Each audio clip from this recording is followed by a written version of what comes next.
তোদের দিলে কি একটু মসজিদের জন্য দরদ নয়? তোদের কি মুখে একবারও বেরোয় না যে তোমার জন্য আমরা সব করলাম? তুমি সব জায়গায় সব করলে, সবাইকে দিচ্ছ, আমার মসজিদের জন্য তোমার কাছে আশাও করিনি। যাও, উপরন্ত আমার মসজিদের জায়গা তুমি কেন নিচ্ছ? এই বিষয়টুকু বলা দরকার আছে না নাই? কিন্তু তা না বলে আমরা যখন মসজিদের পক্ষে কথা বলবো, এরা তখন বলবে আসতে দেওয়া যাবে না, জলসা করতে দেওয়া যাবে না। কেন কথা বলবে? তাহলে আমাদের কি ডাউট হওয়া স্বাভাবিক নয় যে এদের গায়ে যদি মুসলমানের খুন থাকতো তাহলে কমসে কম মসজিদের জন্য ডাইরেক্ট বলতে না পারলো ঘৃণা করার মুখে থুতু মেরে সরে যেত, ঠিক না বে ঠিক? যেমন আজকে লাখো লাখো মুসলমান সরে যাচ্ছে, কি সচ্ছে না সরে নে?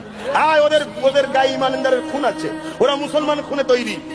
হয়তো ধোকায় পড়ে হোক বা চাপে পড়ে হোক বা নাচারে হোক বা কোনো শখে হোক বা কোনো কারণে হোক শয়তানের সাথ দিয়েছিল, কিন্তু শয়তানের যখন পেতনি মুখটা বেরিয়ে পড়েছে তখন আস্তে আস্তে সব সরে যাচ্ছে। সচ্ছে না সরে নে?